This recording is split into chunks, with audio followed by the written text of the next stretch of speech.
Good afternoon, my dear audience, and warmest welcome to the Impact webinar, Turning Points, What's Working, What's Next for Australia's Wind Energy Pathway.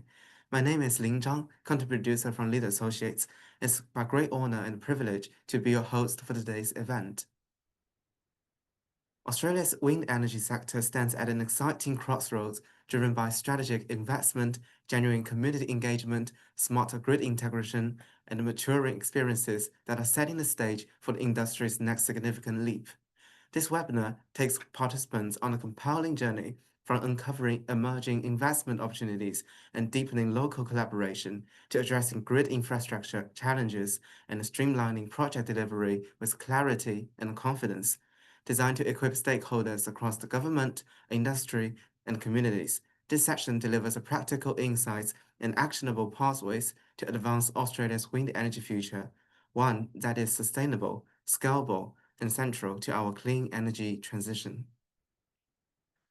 We are joined today by four distinguished speakers: Ms. Tim Buckley from Climate Energy Finance, Ms. Darren McCabbin from Gippsland Climate Change Network, Ms. Shallow Addy from AusNet, and Mr. Peleo Rodriguez Alonso from Ocean Winds.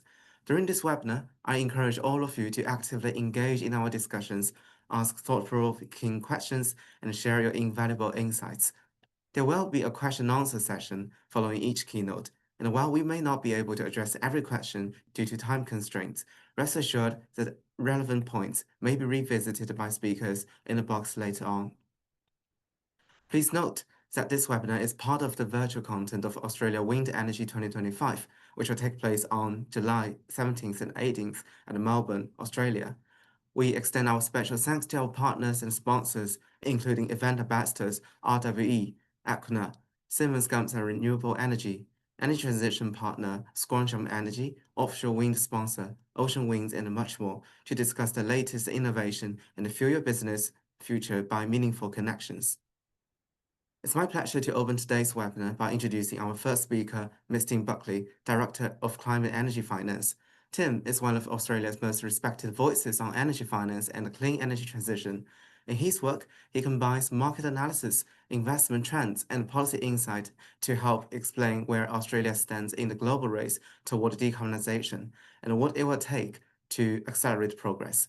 Today, Tim will set the stage by sharing the state of play in both onshore and offshore wind across Australia, situating it within the wider renewable energy landscape.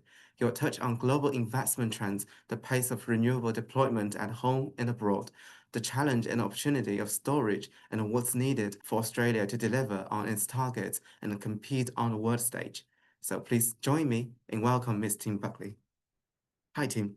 The stage is yours. Thank you very much. I will just bring up my presentation. Hopefully that's come through clearly. Yes, I can see that. Yeah. Excellent. Thank you.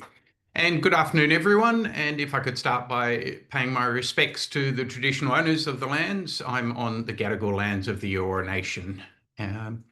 So as mentioned, I'm going to just give an overall perspective on the energy transformation, talk to the area I focus on every single day, and I'll just emphasize Climate Energy Finance is a public interest think tank. We have no conflicts of interest, no government funding or any corporate funding. So we try to mobilize capital at the speed and scale required for the energy system transformation and in alignment with the climate science. So with that introduction, I will just go very, very high level for 1 minute, which is to highlight that the world last year, according to Bloomberg New Energy Finance and consistent with the International Energy Agency, we saw collective global investment in the clean tech sectors of $2.1 trillion US dollars, and that was up 11% year on year. It's up double in just 4 years. So we're moving very strongly in the right direction, but a huge caveat, and this is very relevant globally, very relevant to Australia, and very relevant to the wind sector in Australia. And I'll come to each of those points, but we need to actually move 2 or 3 times faster. Bloomberg New Energy Finance says we need to see $6 trillion US dollars invested globally in clean tech solutions every year for the next 10, 20, 30, 40 years. Obviously, a lot of the focus in 2025 has been about the fact the US has walked away from the climate science, from the Paris Agreement, and is walking back most aspects of the Inflation Reduction Act. Effectively, America walking off the field of play.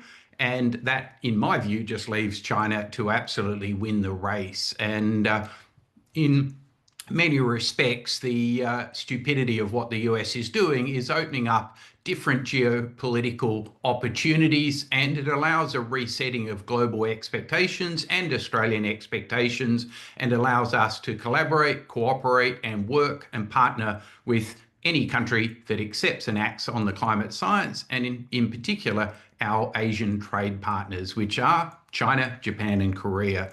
And so last point on this slide, China at the bottom is investing more than double what the US invests every year, more than double what the European market is investing every single year.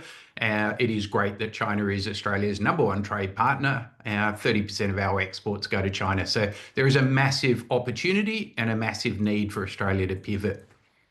A second chart, I've stolen this one from Gavin Mooney. It's a brilliant chart, just highlights wind has been growing very, very strongly, very consistently for the last 25 years. Everyone on this call knows these sort of numbers, but it's worth remembering the momentum is enormous. We have seen wind growing at a compound annual growth rate of 13% per annum, as calculated by Gavin, over the last 25 years. Solar is absolutely pivoting and accelerating, and solar has grown at a compound annual growth rate of 27%. But to me, the absolute exciting sector of 2025, the out of left field disruptor, is battery energy storage systems alongside electric vehicles. And as Gavin calculates, battery energy storage systems, these are global numbers, growing at 84% compound annual growth rate.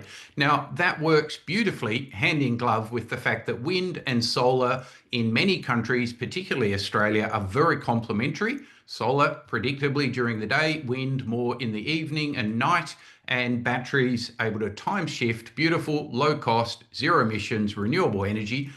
I'm not going to use the word variable renewable energy or intermittent renewable energy. I'll use the word forecastable renewable energy. It is forecastable, and batteries are a brilliant way of transforming, time shifting that energy into the peak demand periods.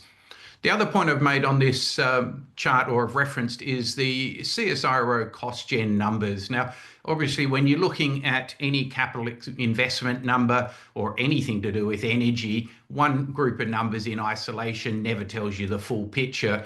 Obviously, the capital cost of offshore wind is dramatically higher than onshore wind. It's dramatically higher than onshore utility scale solar, and even higher than rooftop solar, but you get a much higher utilization rate. And Australia is blessed with some of the best onshore wind in the world. The average capacity factor of 35%. Offshore wind is very complementary to that, and I'll come back to the importance of offshore wind for Australia. But we need to understand that the vast majority of offshore wind proposals in Australia are floating, and they come at a very high capital cost. And that is the question which I will be leaving for discussion for this panel, and the importance and the affordability in the Australian context of offshore floating wind, given the abundance of onshore resources Australia is blessed with.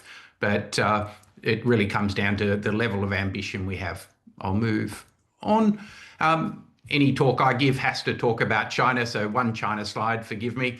But Australia needs to understand we are not a renewable energy superpower. We could be, as Professor Ross Garnaut has been talking about for 40 years, but that would require a total shift in Australian mindset. It requires public-private collaboration, and I am very pleased with the re-election of the Albanese government.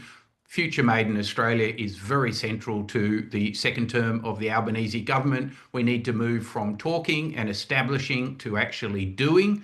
But we also have Energy and Climate Minister Chris Bowen's 82% renewables target by 2030. I'll come to that in a minute. So we've got some really good ambitions. We now need to actually demonstrate we can do it.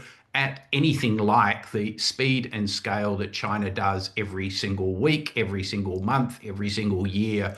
So it's worth bearing in mind, China in the first 4 months of this year installed 127 gigawatts of renewables, 20 gigawatts of wind in just 4 months. So every week in China, they install as much wind as we install in a year. So we've really got to think China speed and scale if we're going to seize this opportunity. But I am an optimist. I love looking at the monthly data. We're going to get tomorrow the monthly data for May. And worth bearing in mind, China installed 45 gigawatts of solar just in the month of April. I reckon that number might be beaten in the numbers we'll get for May. They're obviously got system changes coming, which is pulling forward demand. But let's think China speed, China scale, and partnerships with our Asian trade partners for Australia. That is the way we optimise and de-risk our investments. Turning to Australia, I mentioned Minister Bowen's ambitious 82% renewables. It is still doable. We have 5.5 months still to go before the end of 2030. We are halfway there. We're at 40.6% on a 12-month rolling average basis, according to Open Electricity, and 41% renewables. That's 5.5% hydro. Wind is a very significant 13.6%, and then utility and rooftop solar, very key contributors. But we need to double or treble the speed we're running at. Now, I've lifted this chart from the Clean Energy Regulator from a couple of days ago, very convenient timing, and they highlight that Australia's got 14 gigawatts of wind installed and operating today. We've got 12.6 gigs of utility solar plus 21.8 gigawatts of rooftop solar, but we need, and a lot more batteries coming very, very fast. But we need to go a lot faster. So the Clean Energy Regulator notes that there's 6.6 gigawatts of renewable energy generating capacity committed, and 13.2 gigawatts that they define as probable. Now that's wind and solar, that's utility scale, and that's excluding, by definition, rooftop solar and excluding battery energy storage systems. So we need to go a lot faster, and there are a lot of investor proposals in the queue and starting to move forward. But there is the rub. We need to move twice as fast as we currently are. Now, again, just naming some chart, these numbers all come from the Clean Energy Regulator. So they identify that committed since January 2024, we've got 2.2 gigawatts of wind, but it takes you 2 years at least to build a wind farm once it's under construction. So we need to do a lot more than that. We need to see that number double, treble, quadruple. Now, the positive news is the Clean Energy Regulator mentions 5.4 gigawatts of probable wind projects in the pipeline following on from that additional 2.2 gigs. So this is just utility scale wind, 5.4 gigawatts as of the Clean Energy Regulator numbers. Now, the middle column is, I've just added the number of projects in New South Wales that have been awarded grid access under the renewable energy zones in the Central West and Southwest renewable energy zones for New South Wales, and that adds another 5.1 gigawatts of wind projects that are highly probable in my view. That's not the Clean Energy Regulator's view, but you'd assume that as they look at these tenders and grid connection awards, we could easily see the queue double. Now, I've already had one investor very quickly bring me up as soon as I published this chart on LinkedIn and said, oh, but there are a whole lot of projects, including theirs, which are not included in this list. And that is the good news. We have not gigawatts, not tens of gigawatts, we have 250 gigawatts of investor proposals on the table in front of AEMO, needing grid connections, needing approvals to actually get to construction and commissioning and online. But there's a huge number of projects coming along behind this. So I have no doubt there is a huge amount of investor appetite, both domestic and international. We just need the ambition. We need the planning departments at the state levels to get out of the way and start approving things in the public interest. We need an overriding public interest narrative. We can't have things held up for years and years and decades while 50 people who are climate Luddites, climate deniers, are able to hold things up. It's ludicrous. We have a cost of living crisis driven by an energy crisis. We have a climate crisis. We can actually solve all three of them if we just enable wind, solar, battery projects and demand response management and energy efficiency in the public interest. I can't see why that is too hard. I'm hoping the Albanese government is going to provide that imperative. So this is, just to repeat, not a complete list. It's only the list according to the Clean Energy Regulator, plus 5 projects added in New South Wales. I will mention there are some serious setbacks coming in Queensland and a serious lack of ambition in WA. We need both of those 2 states as 2 of the 4 biggest states in Australia to really accept and act on the climate science and to accept on and act on the nature of the opportunity for Australia to really deliver on 82% and then go way beyond that. So the cancellation of Moonlight Range, for example, in Queensland is a catastrophe if it's allowed to fester and spread by the Queensland government. Enough politics from me. Just lifted this chart from Moto Energy. I've talked about battery energy storage systems. That to me is the beautiful complement to wind and solar projects. It gets around forecast renewable energies, allowing that to be time shifted, domestic, zero emissions, low cost energy that can be deployed at scale and then time shifted to when it's most needed. So there is a huge amount of batteries coming, and that really makes things very credible, consistent with the federal government then rolling out a $2.3 billion 30% battery rebate. I'll just finish up last 2 slides. My time's up. I've already given the Albanese government a shout out, but we've now got an absolute alphabet soup of regulators and government organisations and public financial institutions. We now need all of them to act in a coordinated public interest way to actually get money out the door at speed and scale. And to think like China does even for a month would be great for Australia, but we do have the risk of over-analysis and not enough vision, ambition and spine to get things done. So I'm hoping the Albanese government's going to deliver on that. We absolutely need them to do it, and we need the state governments to work collaboratively with them. And I am worrying particularly about Queensland, and I'm worrying about lack of ambition in WA. Sorry, another political comment. Last slide, offshore wind.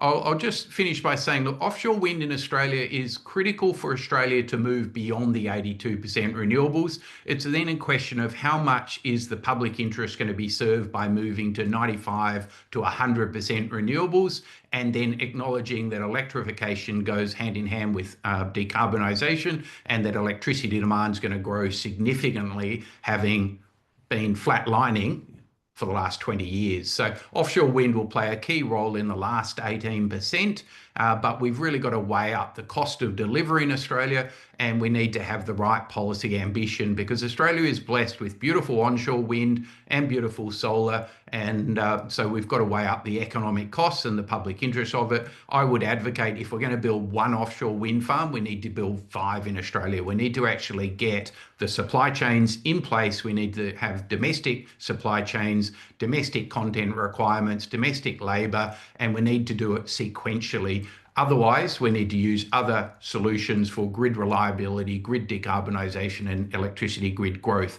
Battery energy storage system, pumped hydro, demand response management, VPPs and vehicle to grid are all coming. They're all amazing technologies, and offshore wind's really got to be actually be justified. It will be expensive, but it will play a key role if we choose it to, and if the federal government can work with our state governments to actually make it work. But it is a political decision, and it will be challenged, I think, by the ability to do really high quality onshore wind. I keep reading David Leitch's points about southwest New South Wales having some of the best onshore wind in the world. We've got to weigh that up versus the cost of building an offshore wind. Offshore wind is totally commercially viable in China, Germany and the UK, but it requires good government planning and supply chains. You can't do it with one project. I'll finish there. Thank you very much.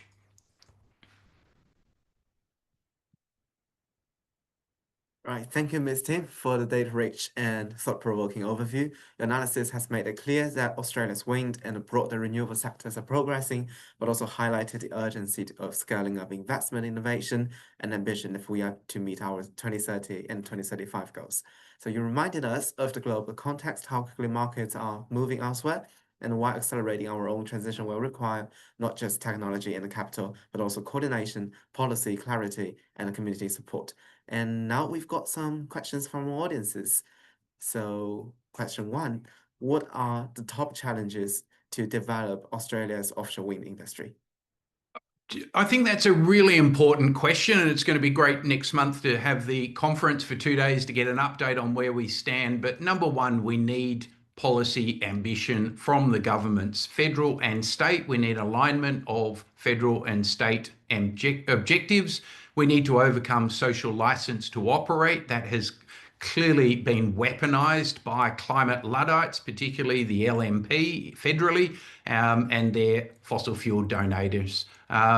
So ultimately, we need to overcome the social license to operate issues and the misinformation. I mean, the crap about offshore wind killing whales comes straight out of the US Trump administration misinformation. But at the end of the day, social license is enough to undermine any project. Offshore wind is a very capital intensive project. It does require deep pockets, patient pockets from global investors. We've seen the level of interest from those global investors who see the opportunity in Australia, but they're only going to deploy tens of billions of dollars in Australia if they see firm, strong government policy to de-risk it and to make sure they don't wear the cost, as we saw in America, like tens of billions of dollars wasted in America by policy uncertainty.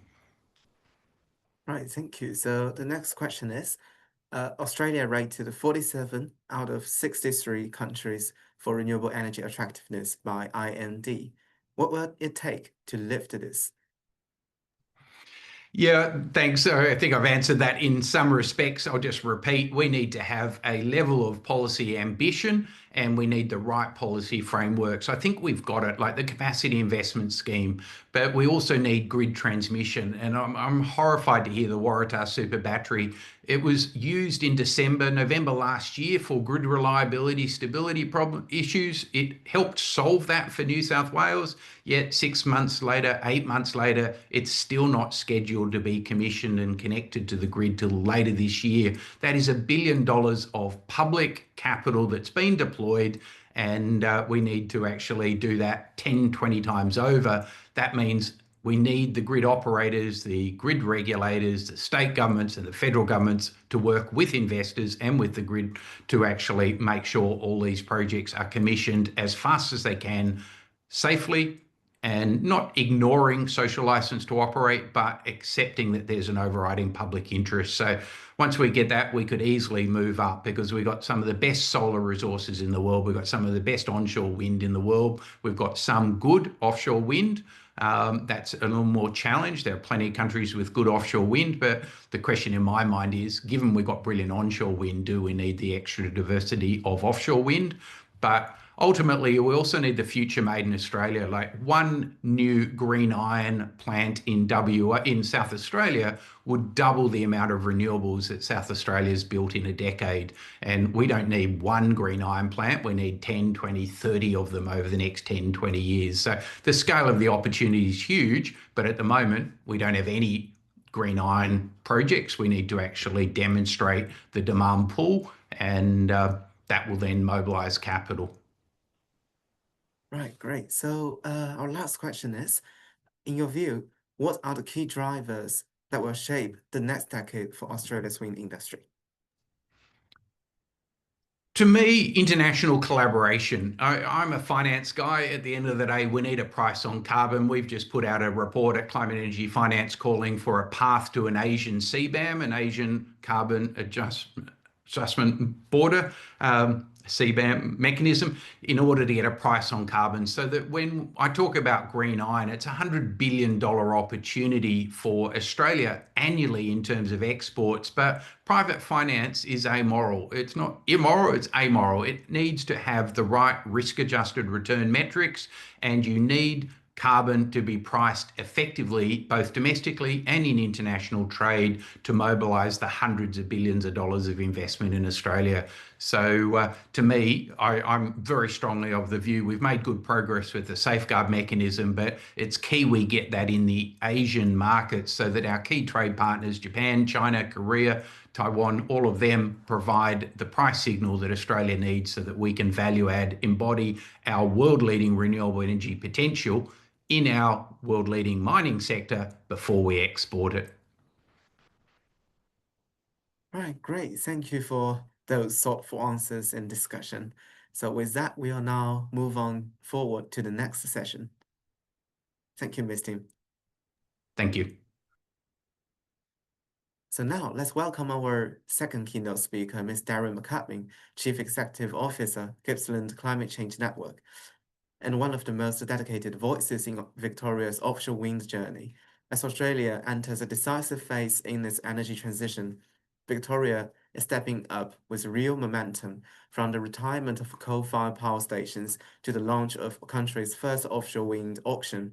Darren will take us through how offshore wind has become central to Victoria's renewable energy future, and why Gippsland has emerged as a national focal point, and how communities are being brought into the conversation, not as bystanders, but as active participants.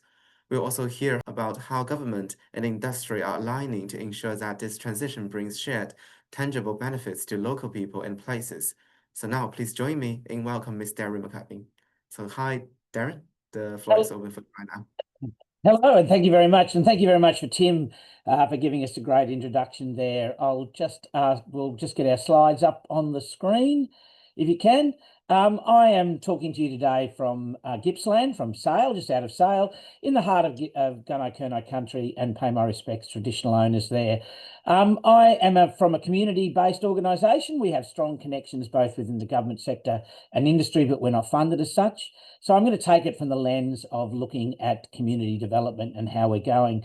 I'm going to start a little bit by talking to you a bit about Gippsland. I'm going to assume that you don't know too much about what we're doing, so I apologise in advance for those people who've heard all this before. I'll try to go through it pretty quickly. If we can have the next slide, please. Gippsland has a very proud past. We are a country, a region the size of the Netherlands, in eastern Victoria, with a population of about 250,000 people. It's a very green area. It has been the centre of energy generation for a generation. Since the 1930s, 4 coal-fired power stations have pretty much led the manufacturing sector in Victoria by producing cheap, available energy. However, those power stations are coming to the end of time. We've already lost one, and now our community is moving away from coal-fired power, looking at more renewable ways. We have a proud past in energy generation, and in my opinion, we have a proud future in as we embrace offshore wind and onshore renewables. And as you can see, Tony, one of our board members at the Climate Change Network and a proud coal worker for many, many years, is moving now towards a new way. Next slide, please. Let's have a look a little bit at the overview of the energy system within Victoria and how we're going. As I said, we're retiring our coal-fired power plants. Yallourn is scheduled for closure in 2028, Loy Yang A in 2035, and Loy Yang B is yet to be decided. We've already lost Hazelwood, Angers, that was operating there. These are connected with renewable energy targets that the government has set, 40% by 2025 and 65 by 2030. If you just go back to the previous, thank you. They have legislated to have offshore generation to replace those coal-fired power stations, 2 gigawatts by 2032, 4 gigawatts by 2034, and a further 9 gigawatts by 2040. So as you can see, as we're phasing out the coal-fired power plants, the government in Victoria has legislated to create very strong targets for offshore wind, which will create the bulk of that energy moving forward. If I can have the next slide, please. Let's have a look now a bit more at what's happening around Australia. There are a number of offshore wind zones which have been registered by the federal government.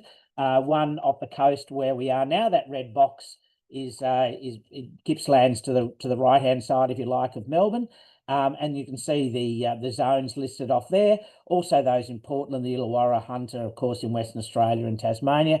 So there's some others as well, but Gippsland was the first offshore wind area that's been identified.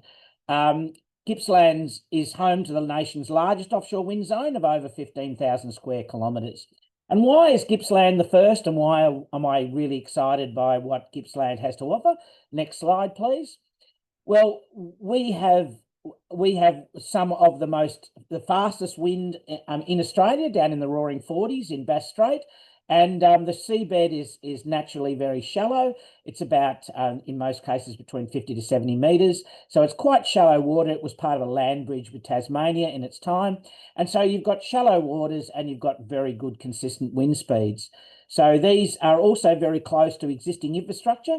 As I mentioned before, we've had the existing coal-fired power stations, which have really powered the state. So you've got a fairly strong industrial base there. You've got poles and wires. So it's very easy to connect up the offshore wind zones to those poles and wires.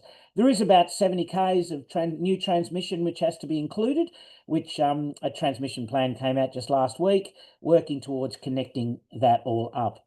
If we can move to the next slide, please. So what we have currently in Gippsland is the registered offshore wind zone, which, as I said, is very, very exciting. We started off with 35 proponents who put in bids for those sites, and we're now down to 12 sites, 10 proponents, which have got 12 sites, which are currently undergoing feasibility licenses with the federal government. There's a total of 25 gigawatts of power available. And as I've said previously, the state government has allowed for 9 gigawatts to come online by 2040.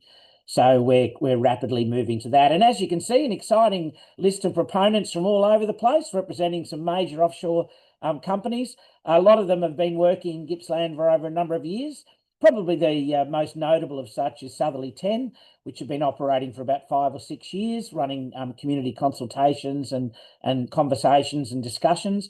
And largely because of that, I think, and also some of the other companies that have been coming in, the community, whilst not fully behind offshore wind, certainly is very supportive.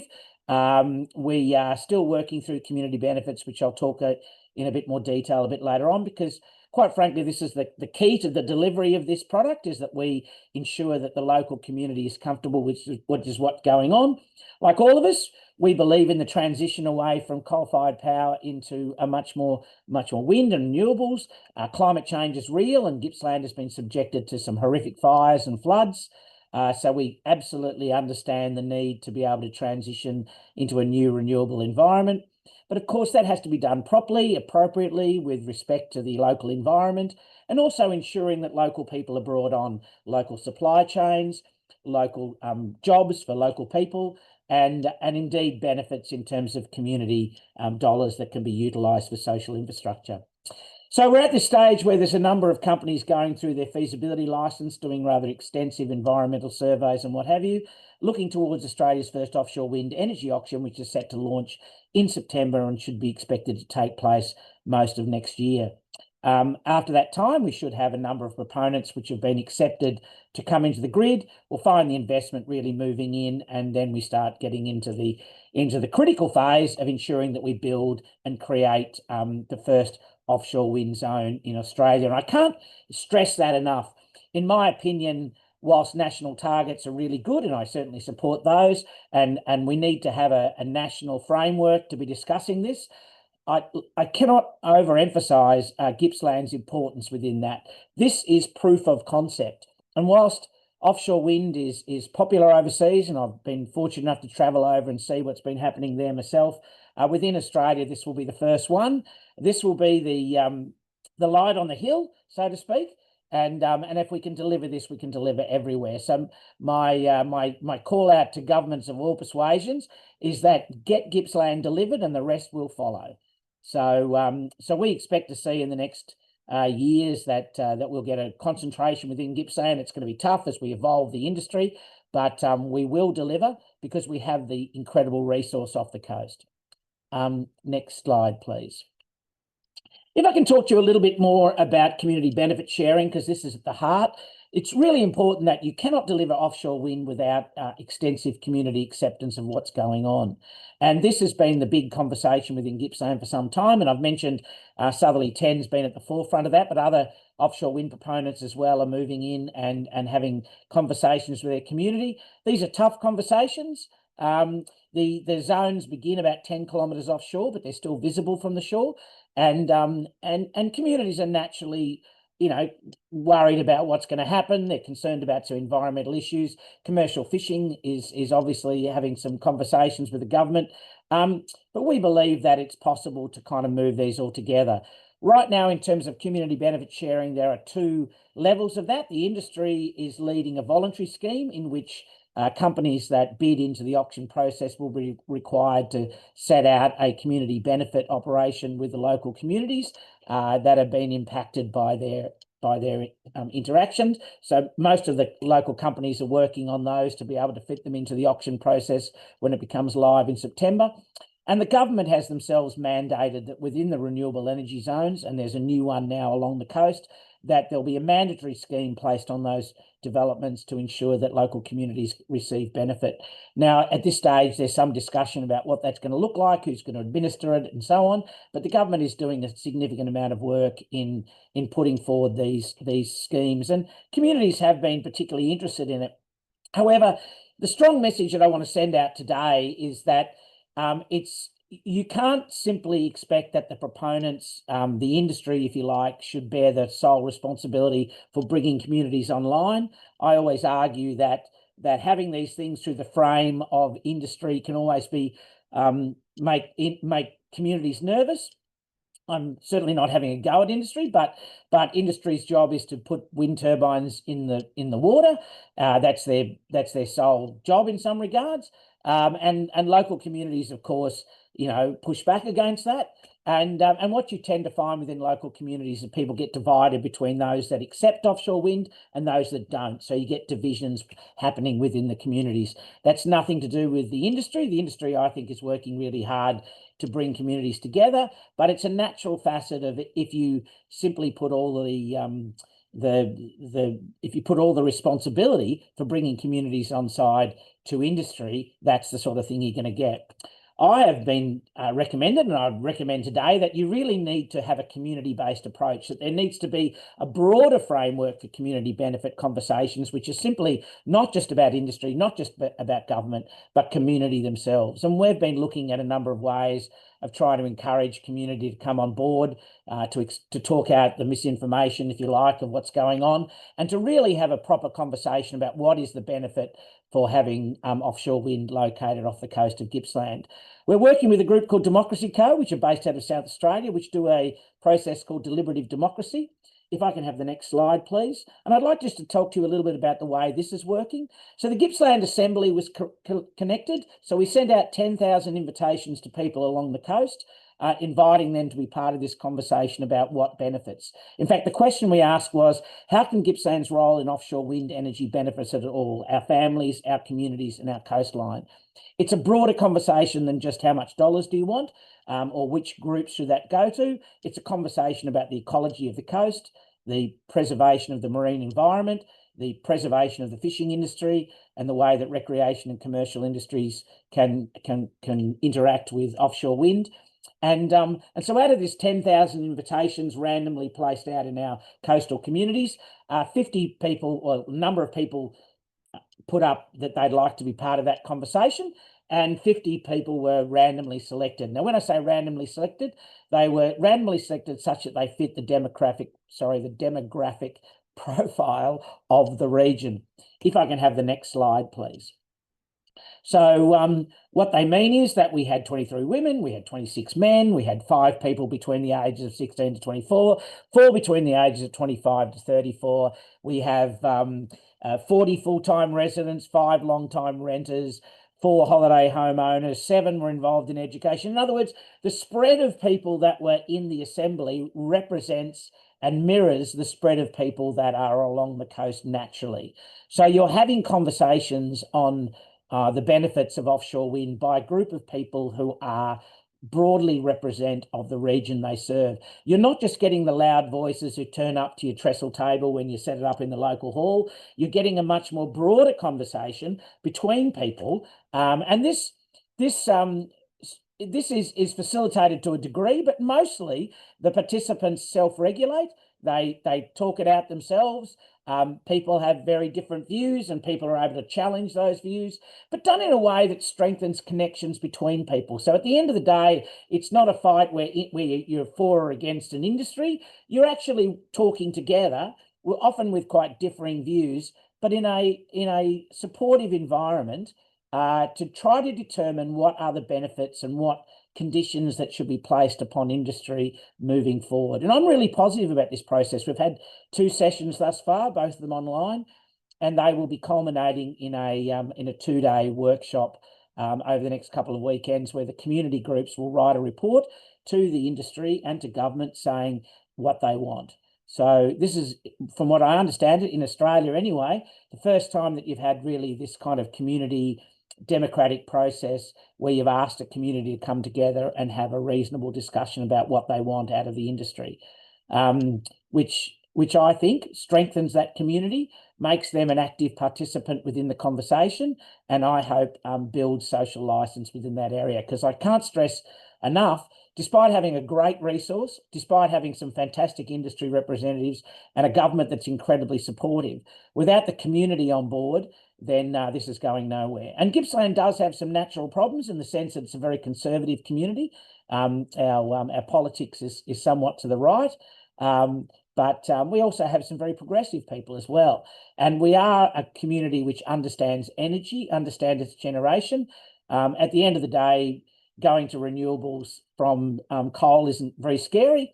Electrons are electrons, and people generally understand that. So if we can start to involve them in the conversation, and things such as conversation fatigue and things like that are really, in my opinion, a feedback that you're not listening to what they have to say. People are tired of turning up to sessions where all they're doing is being told what's going on.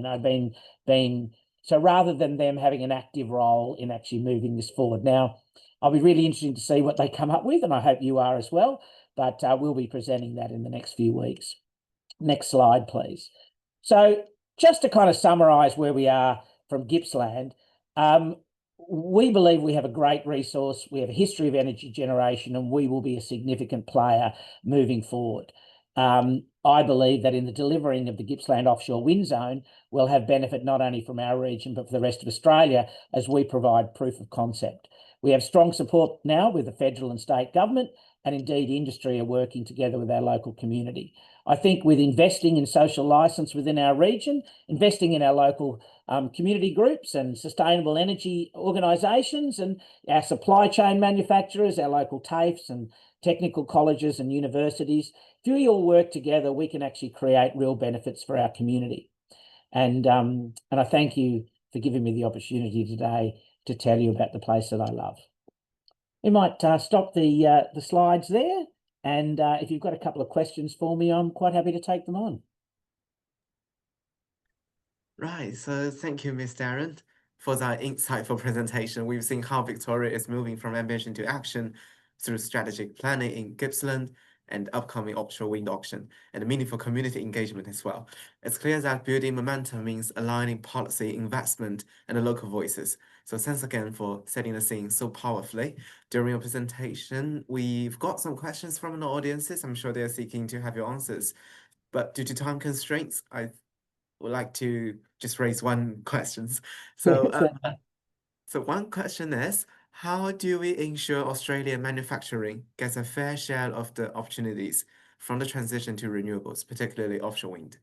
Yeah, look, this is a really tricky question, and I'd like to preface my answer by saying that I'm not an expert in the manufacturing sector. I come from a community organisation, but I was fortunate enough to go over to Germany last year and go to the Siemens plant in Cuxhaven and see what's going on. the first thing we need to understand is that the manufacturing sector is more than just putting wind turbines in the coast. There's actually a huge raft of local jobs that are going to be required if you take out the wind turbines and the nacelles.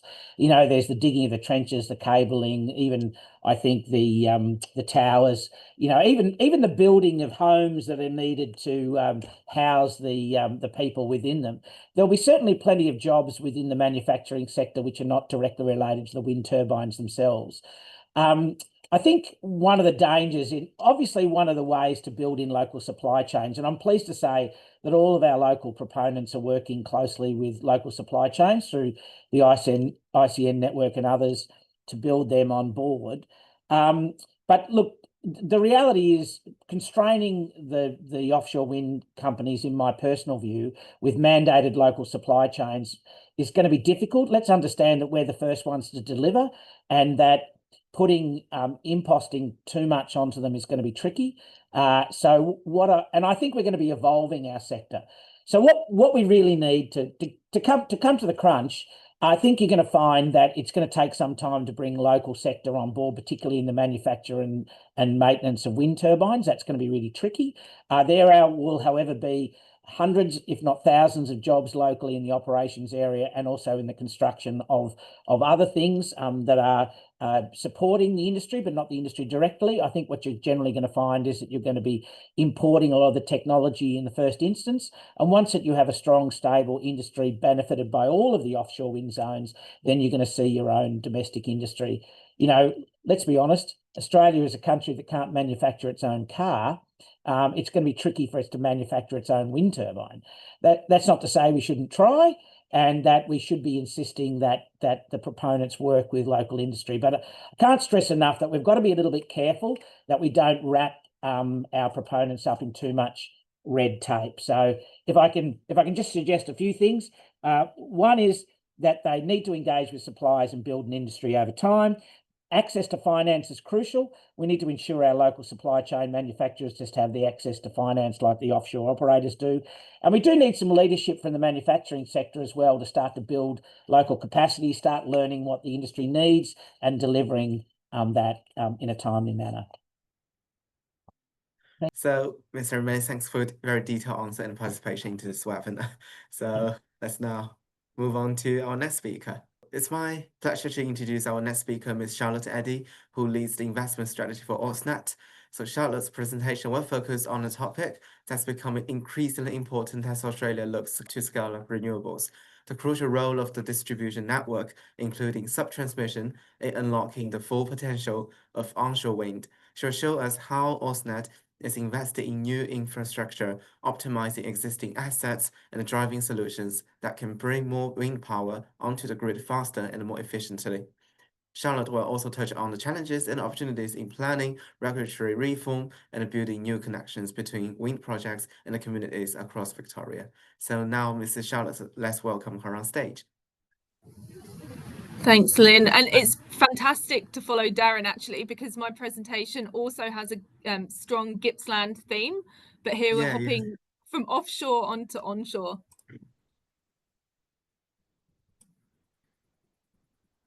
Okay, so if we move to the first slide.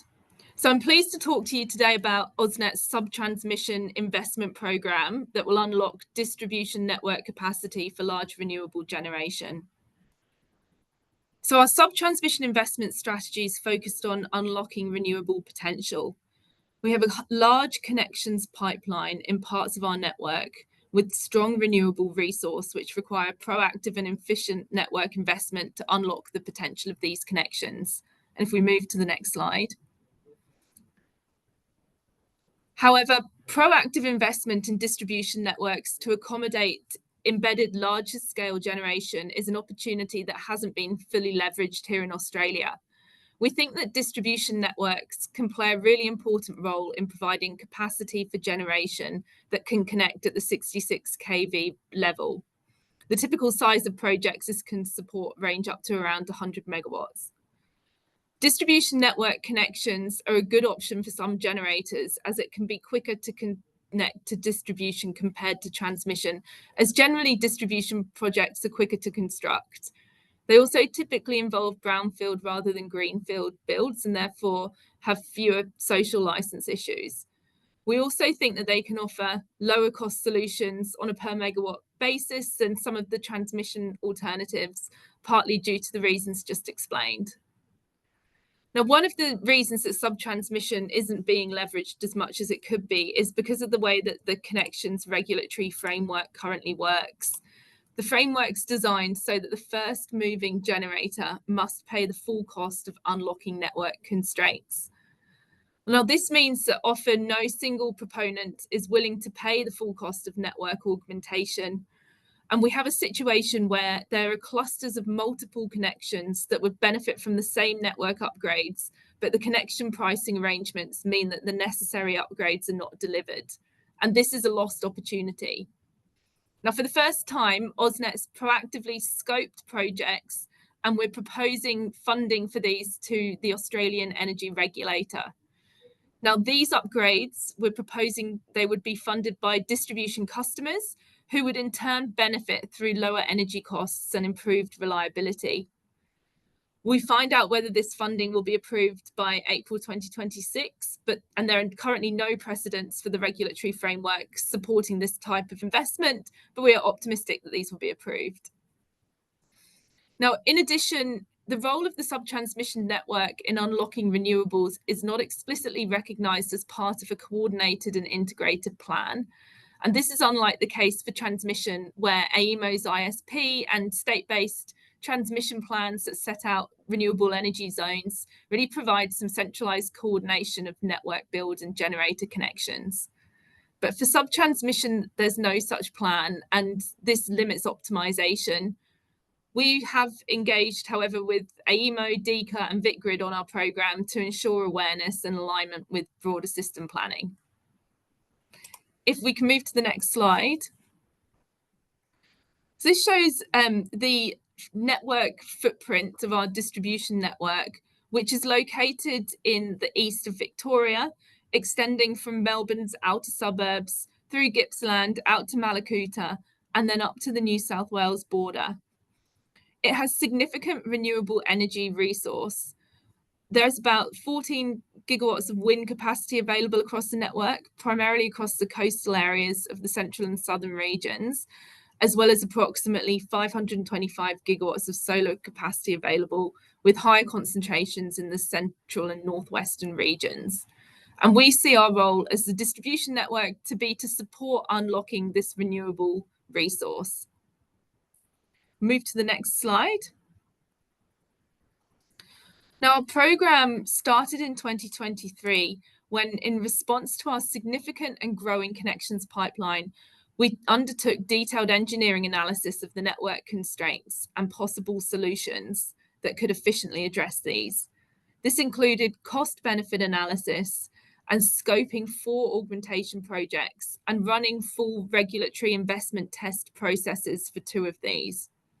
We've included these 4 projects in our regulatory funding proposal that we submitted to the AER on the 31st of January this year, and we expect the final decision by April next year. If approval is granted, we'll then deliver these projects. Go to the next slide. This highlights some key elements of our plan. So our 66 kV sub-transmission network was planned, built and maintained to deliver energy to load customers, and without augmentation is typically not strong enough to connect significant additional renewable generation. The ability of the distribution network to accommodate renewable generators can be limited by a number of technical considerations, such as thermal limits, voltage levels, harmonics, network fault levels, reverse power flows, system strength, and the availability of fibre optic capacity to provide communication service. We've analysed specific constraints in areas where we have strong connections pipelines and looked at solutions to address these to form the basis of our plans.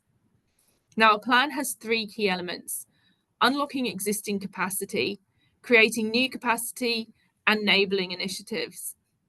We start with unlocking existing capacity because we want to squeeze the most out of existing assets before we invest in new ones to improve network utilisation and keep costs low.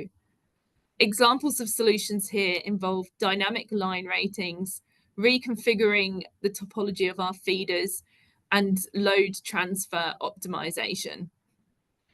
If this isn't enough, we can create new capacity, which can include new 66 kV lines, upgrading existing lines, new connection transformers, battery energy storage systems, and bringing forward asset renewals. Additional enabling initiatives we've considered are harmonic metering, communications upgrades, and system strength policy development. We move to the next slide.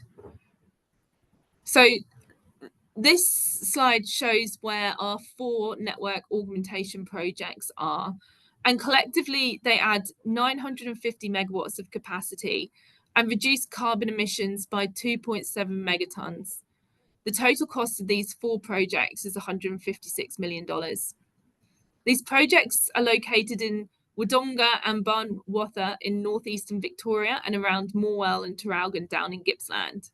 And at a high level, the project scopes involve in Wodonga and Barnwatha augmenting the 66 kV line between Wodonga and Barnwatha zone substations, and that's to address summer thermal constraints and reverse power flow limitations.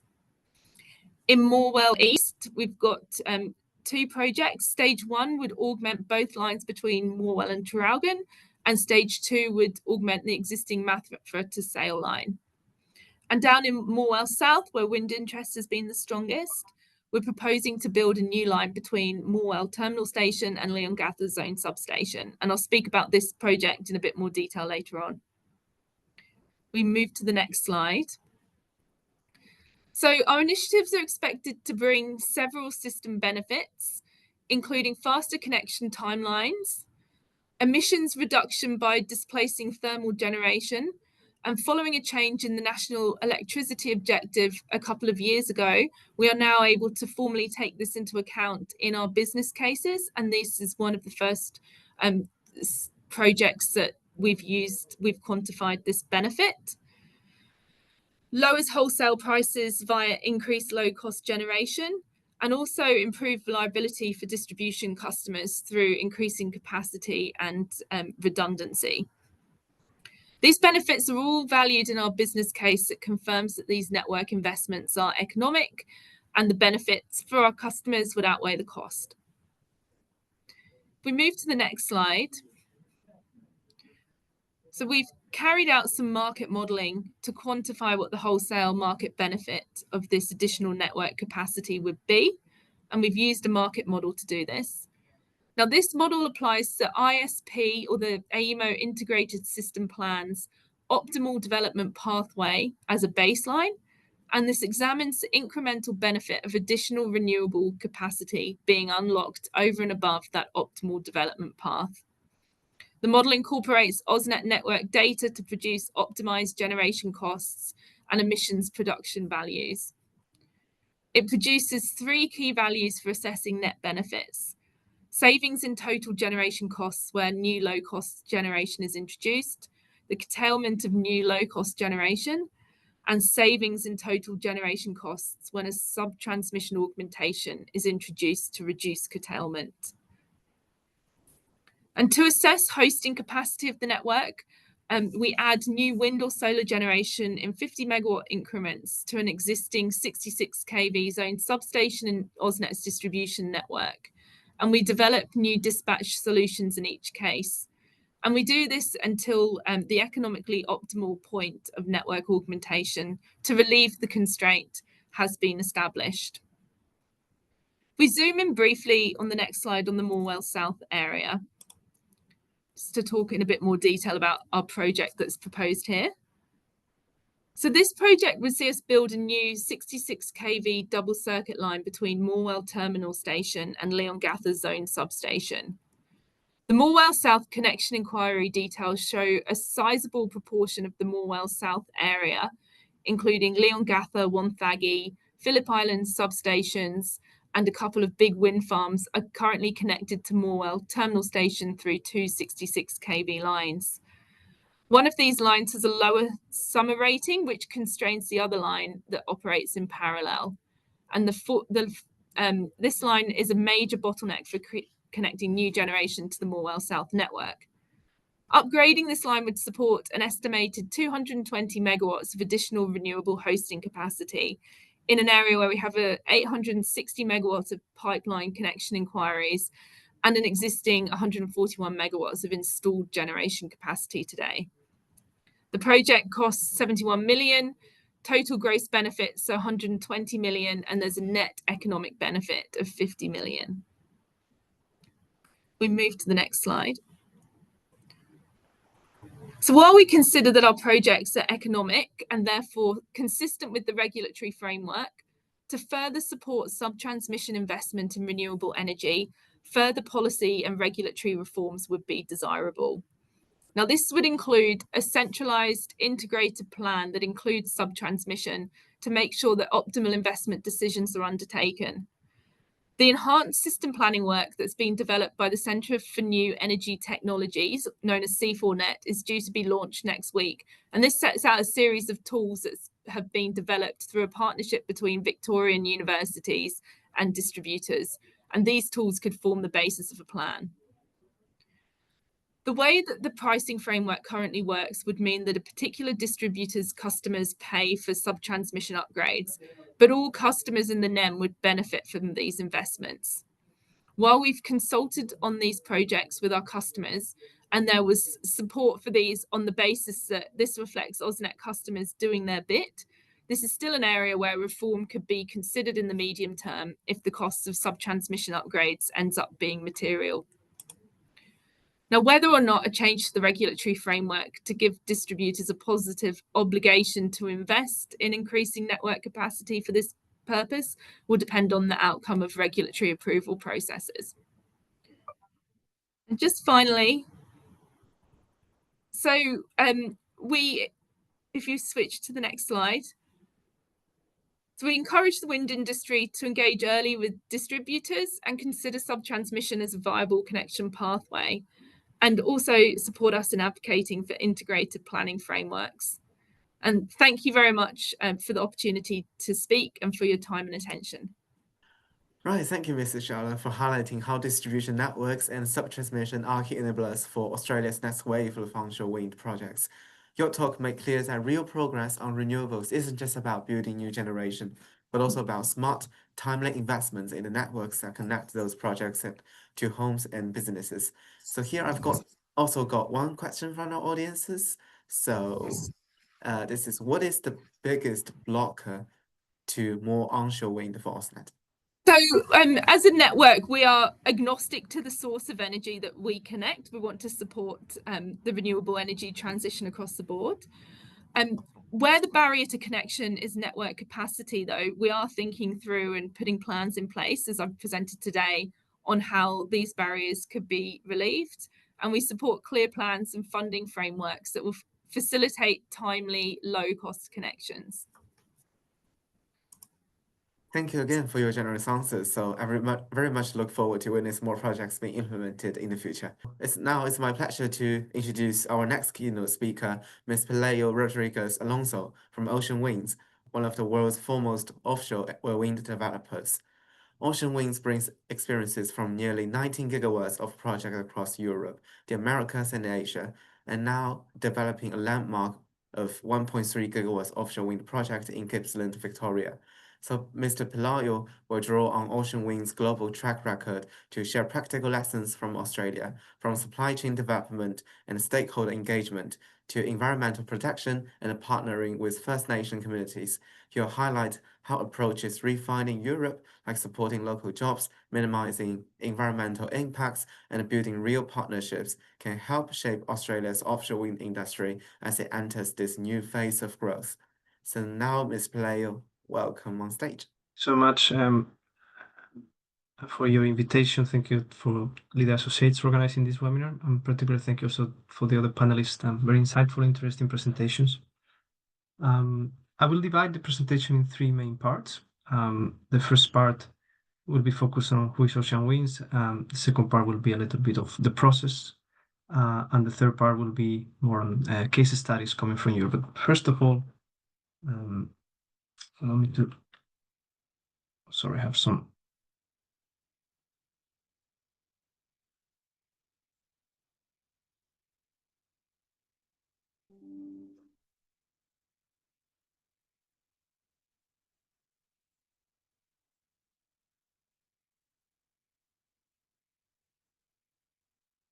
I hope it's fine now. Yes. First of all, Ocean Winds acknowledge the Aboriginal and Torres Strait Islanders peoples of the First Nations of Australia. We pay our respect to elders past and present and future traditional custodians of the land, water, skies of where we work. Particularly for us, it's very important to acknowledge the traditional owners of the Gippsland region, the Gunai Kurnai people, whose land our project may sit upon, and recognize the continuing connection with the land, particularly the water and community. We pay respect to elders past, present, and future. So as was mentioned before, I will explain a little bit about Ocean Winds. Maybe some of you are familiar with the company, others not so much. And I will also explain briefly what we're doing in Australia, particularly in Gippsland. Ocean Winds is a company that has 5 years. Started in 2020. It's a child of the pandemic. It was created just in the middle of COVID. And the aim and what it makes it a little bit special is, while being one of the major offshore wind developers, we focus only on offshore. There's other developers, and in the region of Gippsland, we are blessed to have most of the more relevant peers and all the proponents that have been awarded there are major companies with experience in offshore wind. But Ocean Wind has Ocean Winds has this experience that is very focused. And while we are quite young, because we have the feeling of being on a startup, and most of us are quite young in the company, we rest on the shoulders of 2 other companies. One is ENGIE and the other one is EDPR. Both of them are Europeans. ENGIE is a French utility, and EDPR is originally Portuguese. And we are based in Madrid, in Spain. So 3 European countries. Both of sponsors continue developing of renewable energy, not on the offshore sphere, but independently, and they are based also in Australia. So both companies are in Australia. One thing that also differentiates Ocean Winds is that while we tend to talk about developers in general, we not only develop projects, but we go from the very beginnings through the life cycle of the wind farm. So we go from development, finance, building, and operation. I will go in more detail later on during the presentation. This is it will take a lot of time to explain all the different projects in which we are operating. I will give you some explanations later on the slides. But this is our portfolio. We are quite pioneer, in particular in floating. I think it was mentioned in the first presentation. 1/3 of our portfolio is floating, but we continue, of course, doing bottom fixed because it's where offshore wind started, and is the technology that we will be applying also in Australia at the beginning with high sea wind. You can see at the bottom right part of the slide. This is the project that we were awarded last year. It was exactly 1 year ago in 2024. And we are still developing the site. It will take years. As you know, I don't know if the panelists mentioned it, but one of the critical things of offshore wind is that it requires much more time than usually onshore renewables to develop. In fact, the average is over a decade. So it requires a lot of engagement and a lot of work. What is the project and what is so important for us, and what it will the effects on Victoria? This project will bring a lot of works. It will power almost 1 million households, and reduce, of course, the ultimate aim of a renewable project is reduce the CO2 emissions. It also aligns with the targets of the Victorian government. We know there is closer targets of 2 gigawatts, but we are not sure if we were going to be able to achieve those on the time frame that is scheduled by the Victorian government. So that's why we decided to put the cumulative amount of 4 and 9 in this slide. And you may be wondering what we're doing right now. As of today, similar to all the other proponents, we are conducting a lot of studies, surveys. We're focusing a lot on permitting and environmental. We are going through a process of consulting with the local communities. Of course, understanding marine mammals and all birds. We have appointed an environmental consultancy to help us doing that. We have a stakeholder manager who is engaging with the local communities too. And these are the first step in any project that we develop around the world. one of the key topics that I want to bring in this presentation is to show that while there is specificities and differences in Australia, in general, there's not a lot of commonalities to development an offshore wind farm. And we can bring those experiences to Gippsland. I agree completely with what Darren was mentioning at the beginning, so I think several times in the presentation, in fact, that Gippsland is so important from Australia as a proof of concept. We need Gippsland to go in the right direction because this is the only way for offshore wind to take place in Australia. So what are the different phases of an offshore wind farm? This is the first phase. This is where we are right now. And as mentioned before, we go through all the cycles. So we not only start the development of the site, but we will also go through construction and operation. At the beginning, that's exactly what we're doing is site characterization. That includes having lidars, floating lidars in the water, understanding the site, what are the conditions there. We also start looking at project finance, partnering and talking with the stakeholders so they understand what they're doing in that particular area. We also create the strategic planning and start talking with the supply chain. Sometimes the supply chain is not there. I think that's one of the cases in Australia. It needs to be built, and also find the relevant qualified personnel or people who are able to work in the industry. Once we have reached usually FID and we start construction, building a project is a large infrastructure project that requires a lot of clear and detailed design. We have experience from around the world doing that. We adapt to the particular regulations, sometimes depending on the context, it may be different. And everything that has been done in the previous stage, which is development, will be brought to construction. For example, mitigation environmental impacts, curtain bubbles that I think now Australian government is trying to regulate more in detail. And also the most important part for us is to minimize the effects of the construction, not only on the environment, but also on the other uses. So coexistence with other uses like fisheries and other uses of the sea. And finally, we will reach COD and we will have a project that is operating. Then we will enter in what we call O&M, or operation and maintenance.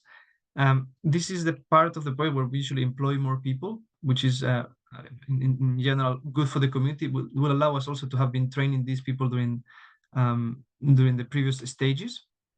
And we will try to have the most efficient and the best possible wind farm. Again, we have several sites in operation already, and we will be very happy to have as soon as possible our site in high sea wind operating. In order to do all of these, we need several things. We have summarized this very simplified in 4 main topics.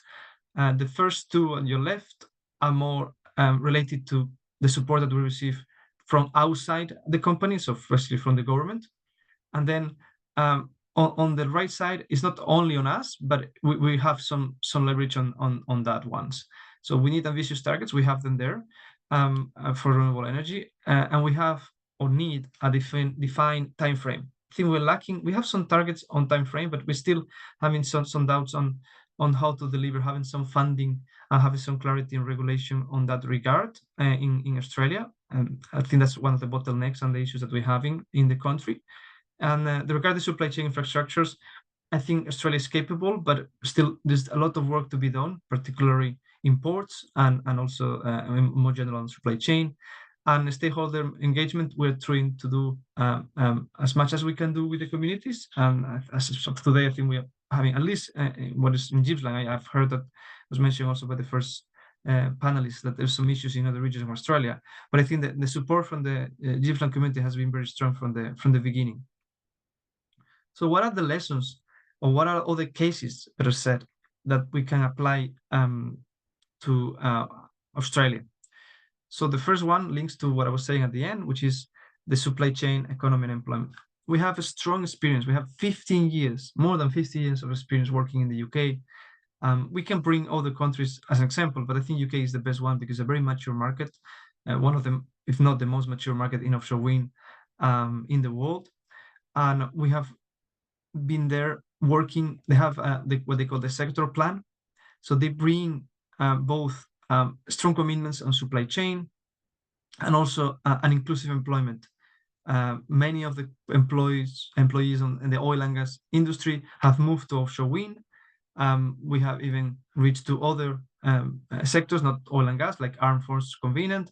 And we have a lot of engagement with universities, with academia, with internships that link, well, all that experience to our projects. So studies about, for example, have a particular study with University of Aberdeen about salmon, about dolphins, about whales.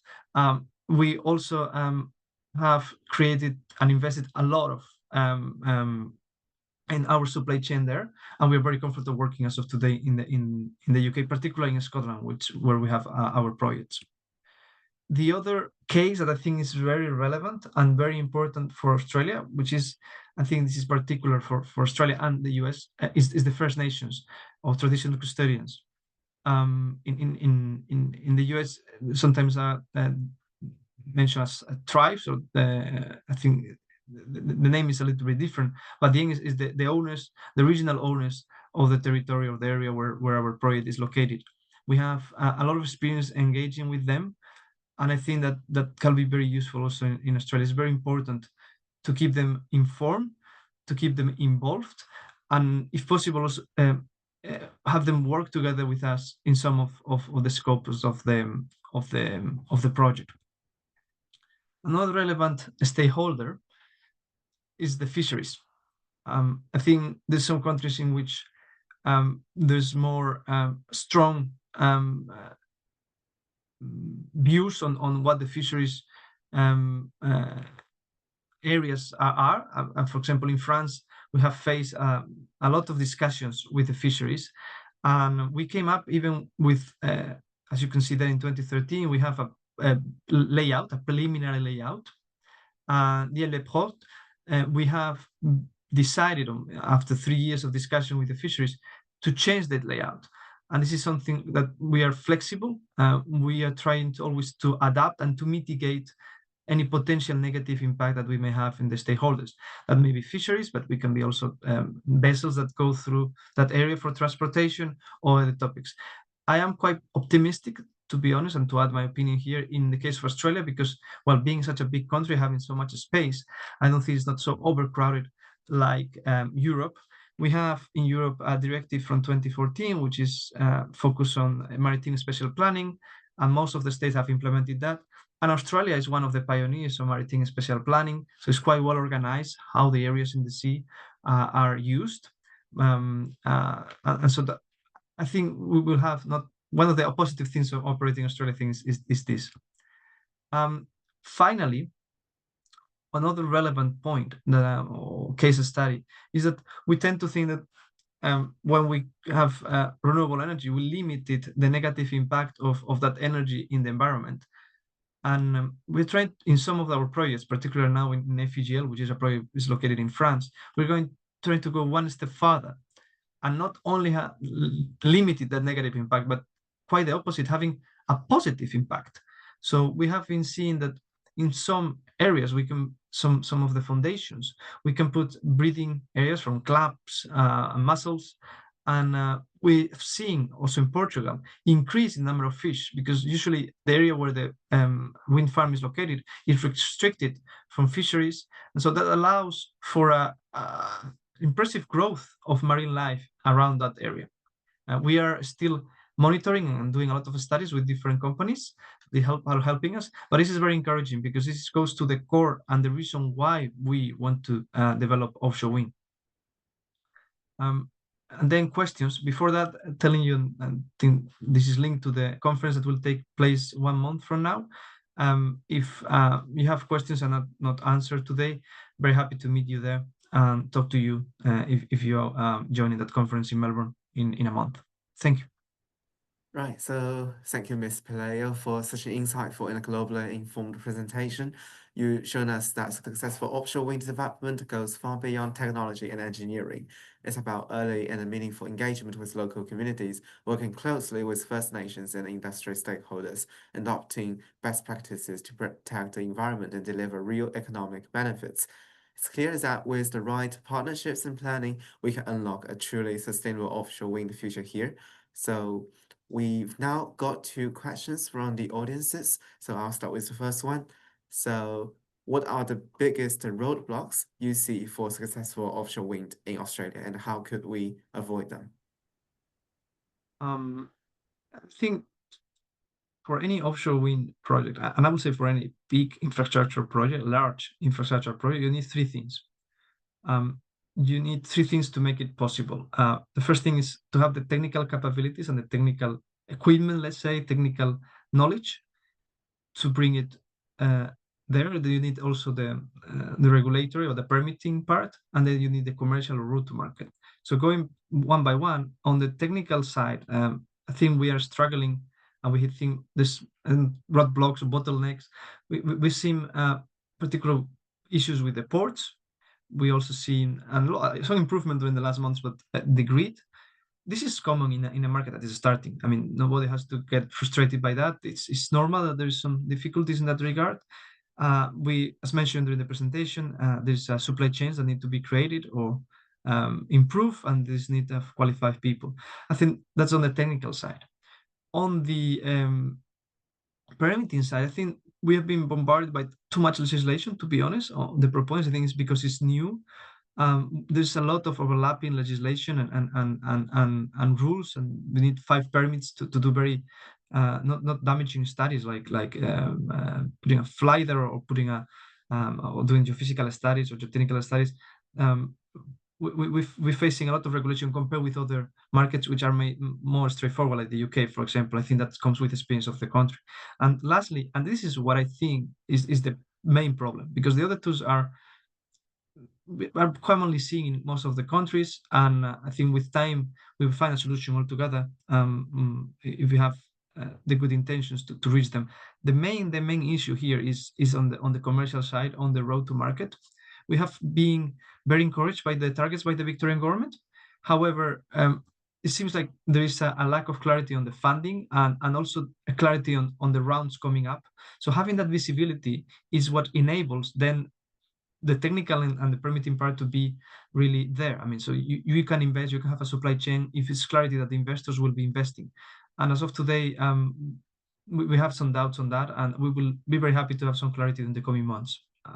That will be the main topics that I will see as a bottleneck. All right, thank you. So our next question is, do you know what, or if any, revenue support the Commonwealth will provide the offshore wind? Well, that's a very pointy question. I'll say that it links very well to what I was saying at the end. There is a big concern on how the projects will be funded. As mentioned by the first panelist, by Tim Buckley, offshore wind as of today is not cannot compete with onshore. It needs some support. Later on may happen, like it happens in the UK and in some European countries. There's been from the Commonwealth a lot of areas declared, and Gippsland has been a success, I think, with all the proponents there. But as of today, there is no particular support mechanism. My understanding is, of course, is that the Victoria State has created and is clearly defined in the implementations therefore, which is public. And I think it's also on the media that there is a CFD auction expected to come soon.